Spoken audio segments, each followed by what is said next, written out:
Hi, I'm Matt Kapp, the lead artist on Binding of Isaac Rebirth and the creator of Castle in Darkness, and I listen to the One Up podcast.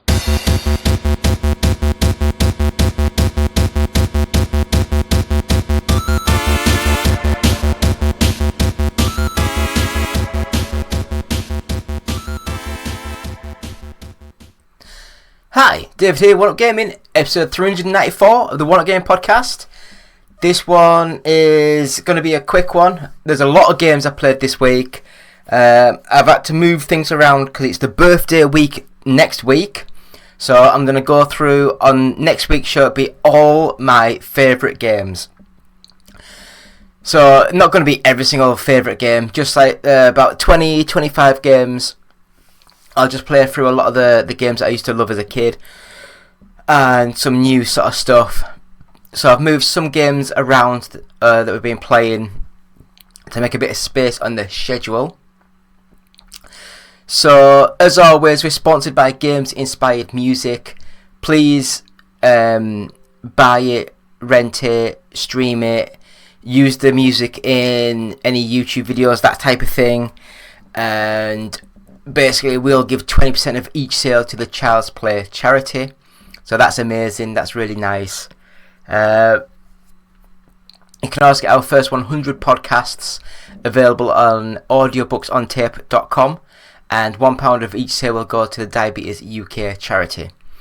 So without further, we'll go straight into this week's show. So back after this quick little message. Hi, I'm Lucy James and I listen to the One Up Gaming podcast. Hello Andy, this is Colin. I won't be able to get in tonight. I'm sweating like a pig. Right, so still David, still One Up Gaming, still episode 394 of the One Up Gaming podcast. As always, sponsored Games Inspired Music. They have been with us for years and years. Just buy it, stream it, use the music, and 20% of each sale will go to the Child's Play charity. So as I say, this is 394 of the One Up Gaming podcast. We've lumped in a load of games into this week's show, because next week is going to be the birthday special where we're going through all of my favourite games.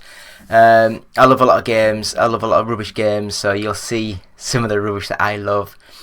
So this week we're just going to move things around. So in total there is 14 games that I played this week.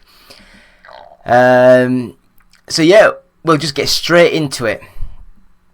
First up, Top Racer Collection.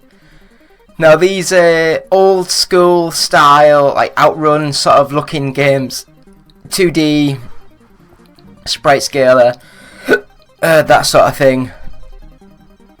They're quite fun, they're quite nice. I always felt as though, unless it was a proper good, like System 32 sort of like arcade board pushing it, the sprite scaler stuff just didn't work very well. So on Mega Drive, Amiga, those sort of machines where I think this was like an Amiga racer. I think it was originally Top Gear Racer, I think. And then because of licensing issues, they've had to change it to the Top Racer Collection. So you do get 1, 2, Top Racer 3000, I think it was called. And there's a brand new game that uses like the first engine to sort of like make a game, new levels, new tracks and stuff. So yeah, it plays alright, it looks nice. I do think that the second and third game are the better ones. I just didn't like the first game, how it was always split screen. I mean, you might be able to change it in the menu, but from what I played, the second and the third just played that little bit better. I do love this style of game, like boost, turbo, that sort of thing.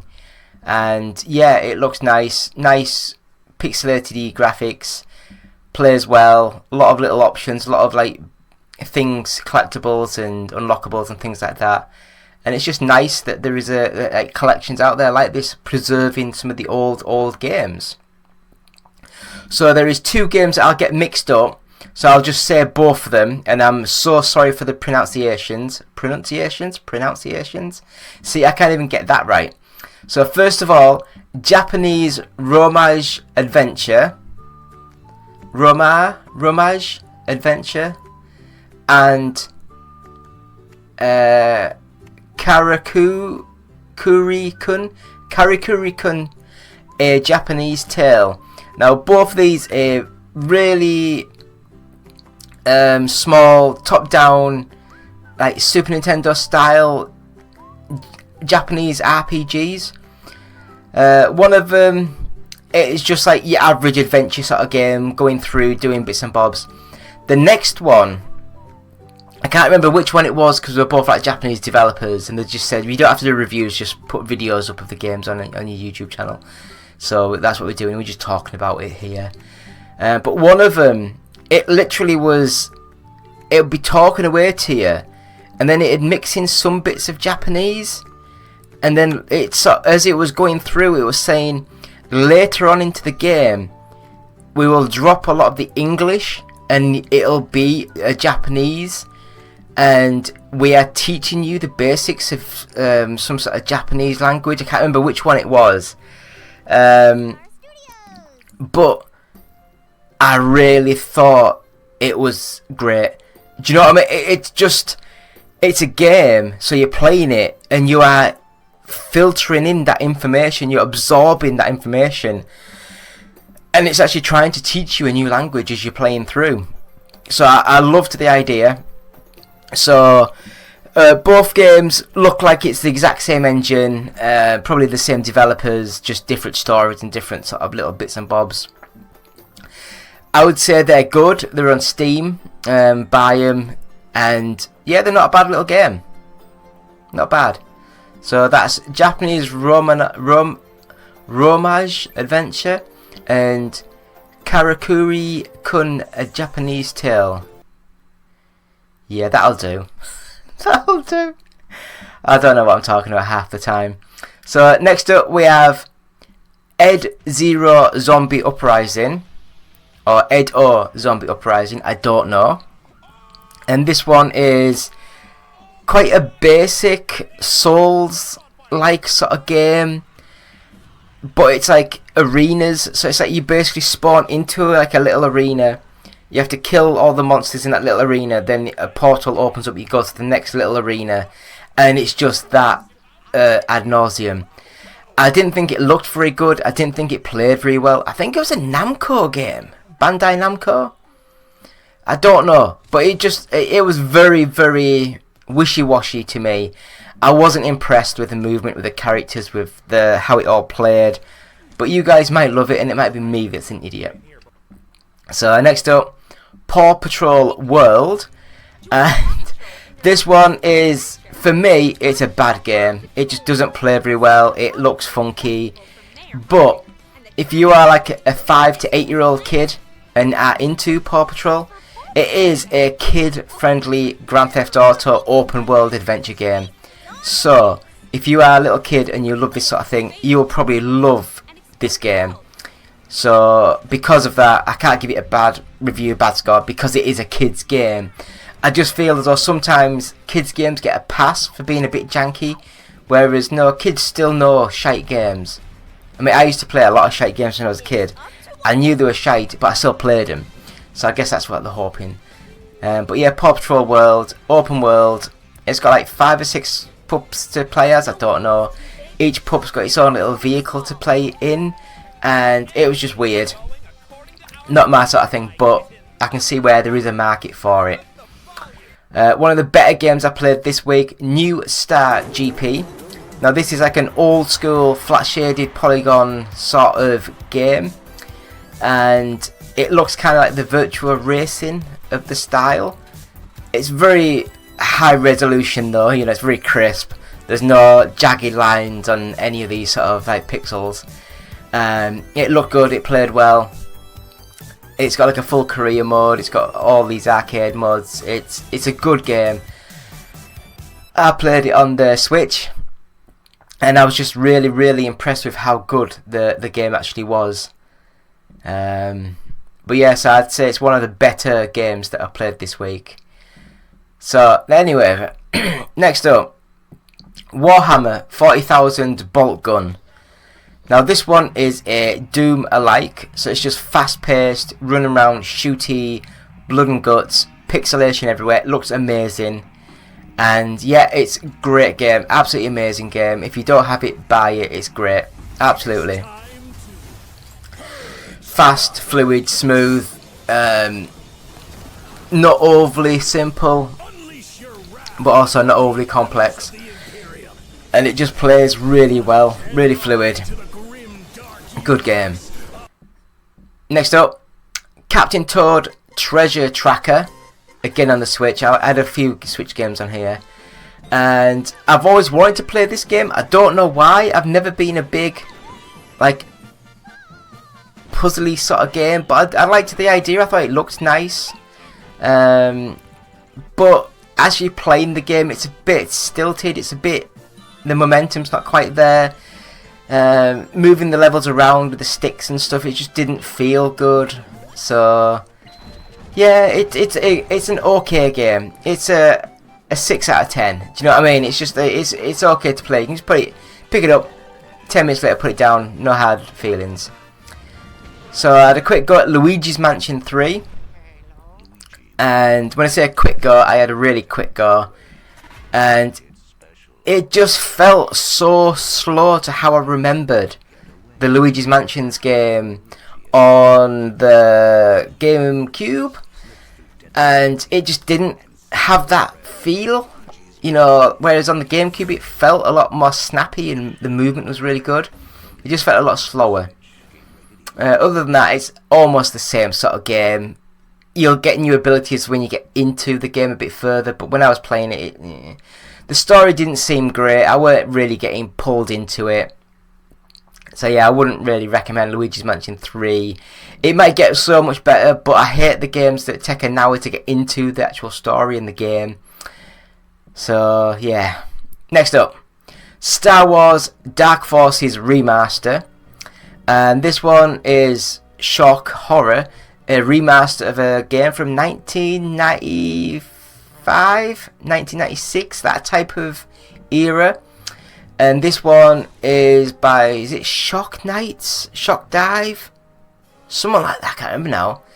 And they use their own engine, and they've done a load of remakes recently. I think they did the Turok 3 and the Turok remakes.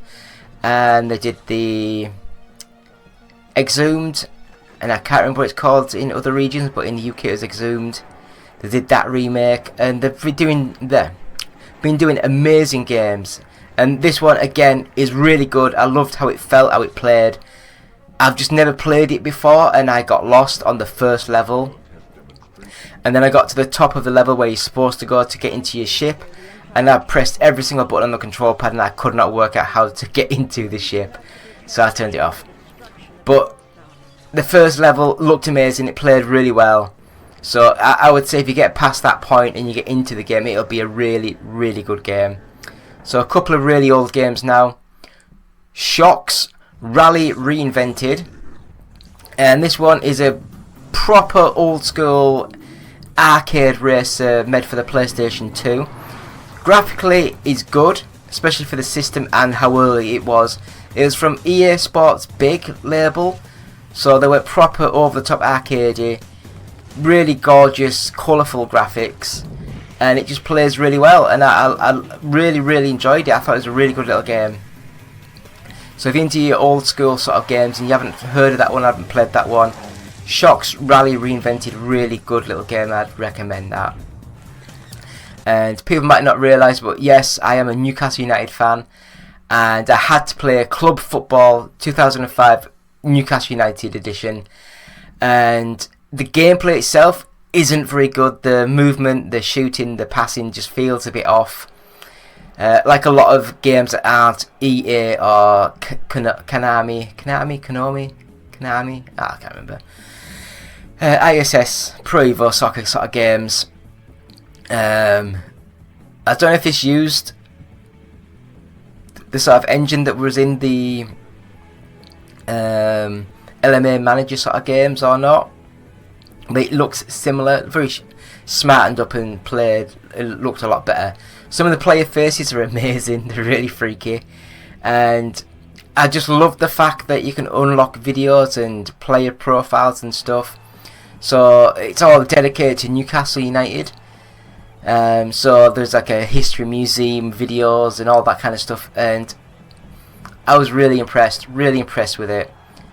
So if you're a fan of, say, Celtic or Liverpool or Man United or anyone like that, then Club Football did do about 25 editions of their game exclusive with the squads and the players and stuff.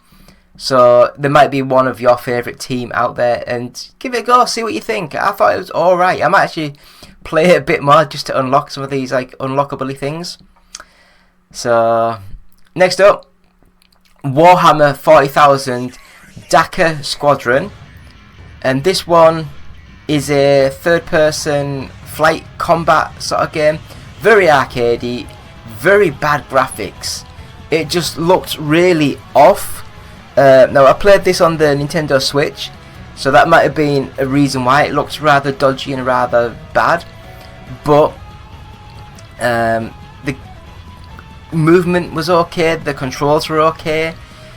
It just didn't grab me, and I was really not into this game when I started playing it. And the last game that I played this week was Postal Brain Damaged. And this one is, if anyone knows Postal, we've interviewed the guys a few times on our show, and I'd never even knew this one was out on the Nintendo Switch. So I downloaded it thinking it'd be like a basic mini game collection or a puzzle game collection, something like that. But oh, no, it is a full first-person shooter sort of experience. It's made in, I think it was made in Unity. Was it Unity? So it had that simple mobile-esque aesthetic to it, but the intro was bad because it was so compressed. It was so grainy and so blurry. It was amazing how they actually managed to get that released on a device. But the gameplay itself was quite fun, very much like your basic open world first person puzzle sort of game.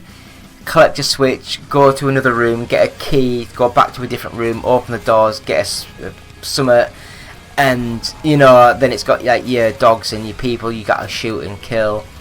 And graphically it was fine for the Switch. It played well, it didn't chug, so I guess in that type of thing, that's all you need, something to play really well and just not die.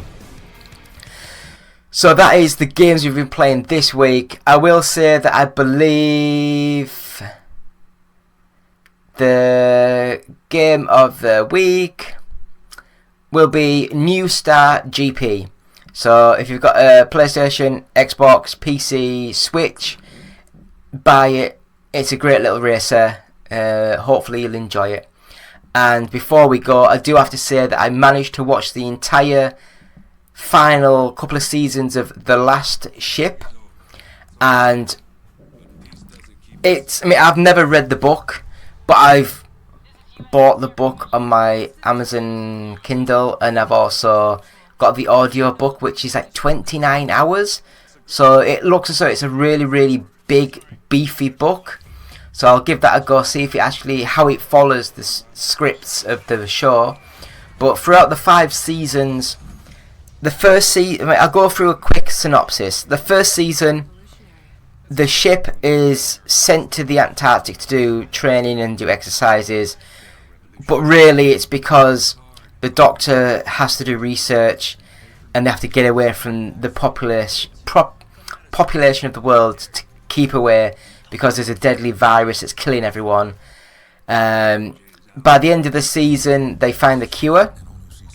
So season 2 is trying to give the cure to the United States, doing all that good stuff.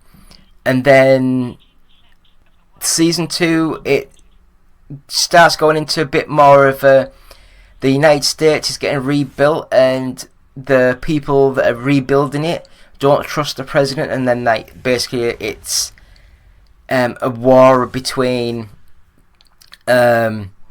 the good people and the bad people, trying to get.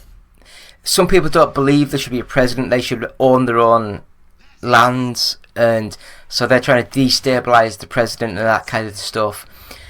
Season 3 was more of the same. I think it was like, it was season 3 more like, yeah, that was again like that, but there was like the actual people who were immune to the disease. They felt as though they should rule the world, and they were trying to kill everyone and all that stuff. Season 4, they're going over to China and Japan and that sort of area, and things happen. And then season 5 is the South American, so Colombia, all those sort of things, trying to invade the US and try and take over the world. And they must have known that the series was coming to an end, because I felt as though it was a really good little ending to the show. It was very heartfelt, and I just think it was a great series and a great couple of seasons in there. First season was absolutely outstanding. It was just the fact of, oh my god, people are dead and you have no idea why. Their eyes are bleeding. What the is going on? And it was just a great show. I really enjoyed it. If you haven't heard of it, go find where you can watch The Last Ship. It's a great show, and I really, really enjoyed it. So thank you all. It's been me, David, One Up Gaming, episode 394 of the One Up Gaming podcast. Quick break, and we're back with 10 minutes of nothing. So back in a couple of seconds. Hi, I'm Keith Allen, and I play Murphy on Z Nation, and I listen to One Up Gaming podcast. Up next on the One Up Gaming podcast is 10 minutes of nothing. Will it be the team talking about nothing or a guest interview? Stick around and find out now.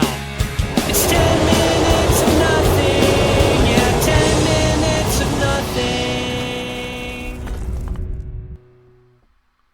David here, One Up Gaming. We're going to continue on with our podcast. I believe this one is for episode 394 of the One Up Gaming podcast. This is going to be the 10 minutes of nothing, and basically 10 minutes of nothing is a feature where we have 10 minutes and we have to try and talk about that feature for 10 minutes. If we run out of time, perfect, that means we've talked a load of crap about that thing, and hopefully you've got some insight into what we've been going on about. If we run out of ideas and run out of things to say within that 10 minutes, then we have failed. So there's a 10-minute timer that'll pop up at the bottom of the screen so you can see how long we've got left.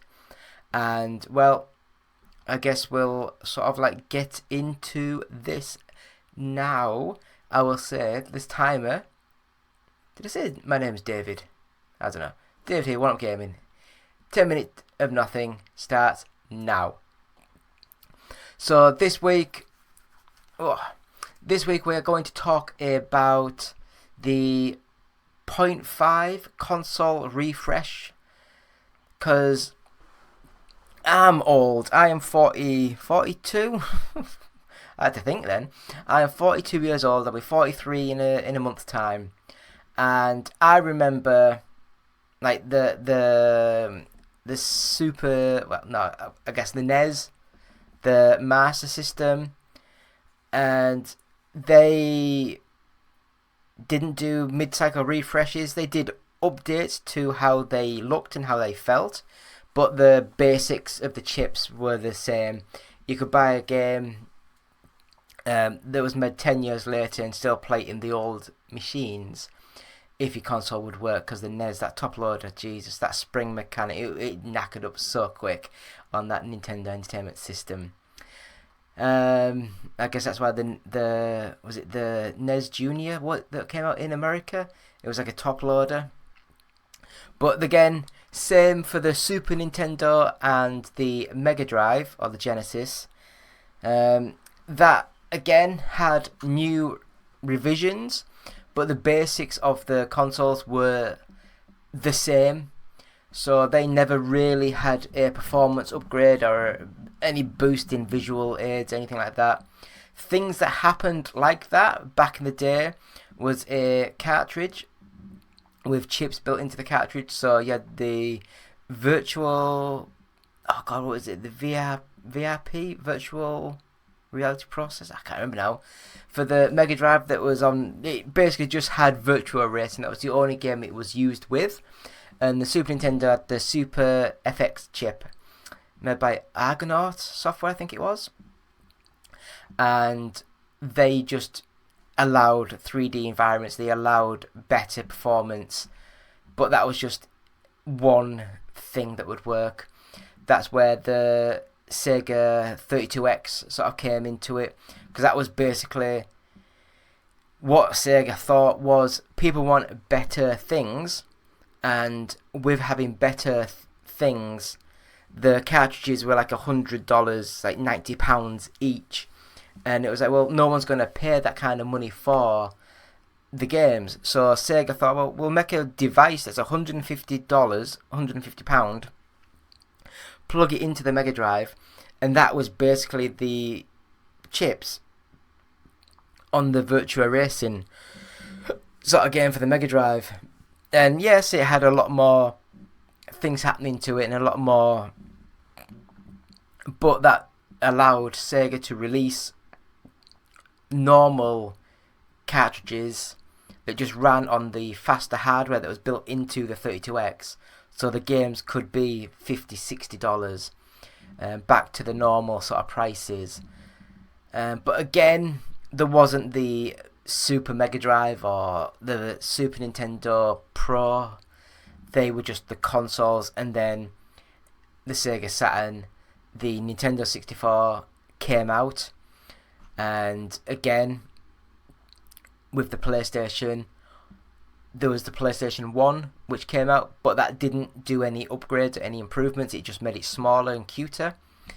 Sega Saturn didn't survive long enough, really. It had a revision, a refresh. The control pad was slightly different. It had round buttons instead of oval buttons, I believe. And it went from like a nice premium looking piano black, really shiny black, to a matte black sort of finish on the front of it. But it didn't really change the internals. Oh well, there was changes, but they were all different, like Mitsubishi, Motorola, all that type of thing. Mitsubishi, I can't remember. But they were all different chipsets, but they all worked to the same goal, so there wasn't any inherited upgrades. Same with the PlayStation 2, Xbox, and the GameCube. They all just came out, did their life cycle, and then the Wii, the Xbox 360, and the PlayStation 3 came out. This is when things started to get a little bit changed. I remember back in the day when you get a PlayStation, and when the PlayStation 2 was out, you could pick up the PlayStation brand new for like 50 quid. And every year when it was on the market, it dropped down £50. So it started off at 300, and after a couple of years it was down to 200, and then it came down to 150. The PlayStation 3 and the Xbox 360 generation was the first one where the machines came out and they basically dropped down to like £200, I believe, £250, £200, that kind of price, and they stayed that price throughout the full cycle of the machines. Now, whether that's good or bad, it just prolonged the life of these game machines, these consoles, and I've just felt as though that they didn't want to do any upgrades. And then the Xbox One and the PlayStation 4 came out. The PlayStation 4 was, I'm not going to lie, it was made significantly better than the Xbox. Xbox was, at that stage, much more focused on multimedia, split screen, split the processors, all that type of thing. But because of that, it made the processor it had not as good as the PlayStation 4. So, but then this was the first generation of the 0.5, where it was the PlayStation 4 Pro and the Xbox One X sort of came out, I believe, and also the One S. But the One S was slightly better, but the One X was significantly better. I think that was even better than the PlayStation 4 Pro, and it got what they wanted. It had slightly better technology, not massively better, and it just made the machines more expensive, and it dragged out the console cycle much longer. And it looks as though they are doing it again this generation. PlayStation 5 Pro is all but confirmed. It looks as though, I mean, I'm looking at these numbers. PlayStation 5 has an 8-core 16-thread Zen 2 at 3.5 GHz. And the PlayStation 5 Pro has an 8-core 16-thread Zen 2 at 3.5 GHz, which is identical, but it can go up to 3.85 GHz. So it's just, I think it's saying that it's like a 10% jump. The GPU, I don't know what the 60 CUs, RNDA 3 to be confirmed for the PlayStation 5 Pro, and it only was 36 CUs compute system, I don't know, RNDA 2, so that's older, is the graphics on it. And the teraflops, I mean, this means nothing to me. I don't care about teraflops. It's just a single compute in random space or something, that's what. And the PlayStation 5 can do 10.23 teraflops per second. And the PlayStation 5 Pro can do 33.5. So it's a big jump. GDDR6 memory. They've both got 16 gig, but the PlayStation 5 is 14 gigabits per second, and the PlayStation 5 Pro is 18 gigabits per second. So it is just little bits here and there are just better, but in the grand scheme of things, it looks as though it's going to push it slightly. So instead of being like 4K 30 frames a second, it might be 4K 60 frames a second, depending on how they make things. It just goes on how they optimize it, how they do things. I just don't like this. I honestly think that the PlayStation 4 and the Xbox One came into their generations 10 years ago woefully underpowered, and they just tried to prolong it. And then the same with the Xbox Series X and the PlayStation 5. They came into the generation a hell of a lot better, but now we are getting to the stage where we do need to have new consoles, and because of the pandemic and the chip shortages, people are just now starting to buy that. There is the timer. We have the timer.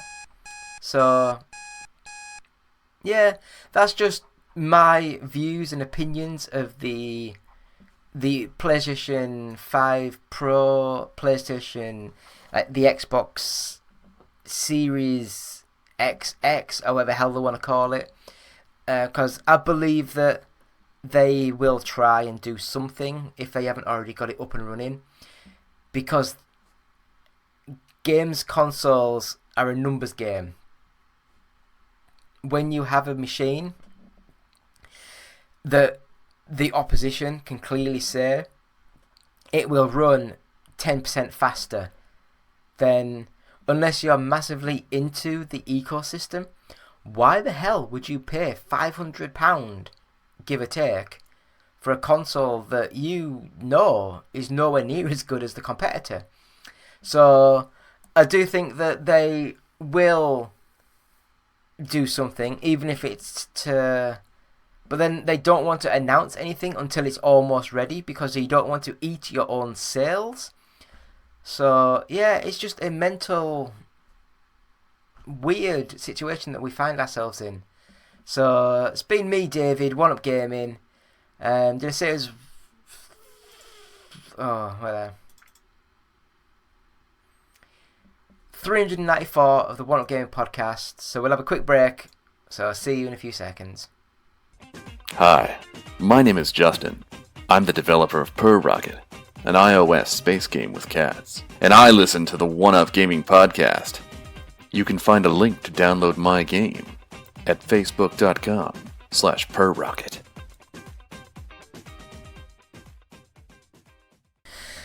Yeah, so that was the 10 minutes of nothing. So thank you all for watching. It's been me, David, One Up Gaming, saying thank you so much. 394, I think. Did I say that? I can't even remember. I've baffled myself now. But anyway, thank you all for watching. Please go to our website, which is oneupgaming.co.uk. You can go to our Etsy store where you can buy hats like this, and you can buy t-shirts like this, the Sega Rally t-shirt I've got on. Just go to Etsy and search One Up Gaming. Sponsored, as always, by Games Inspired Music. You can stream the songs, download them, and put them on your YouTube videos. Buy the album on like Amazon, and 20% of each sale will go to the Child's Play charity.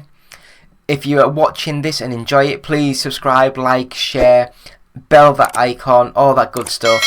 And if you are listening to us on a podcast, on audio, then go to wherever you subscribe to podcasts, subscribe to us, give 5 stars, positive feedback, that type of thing.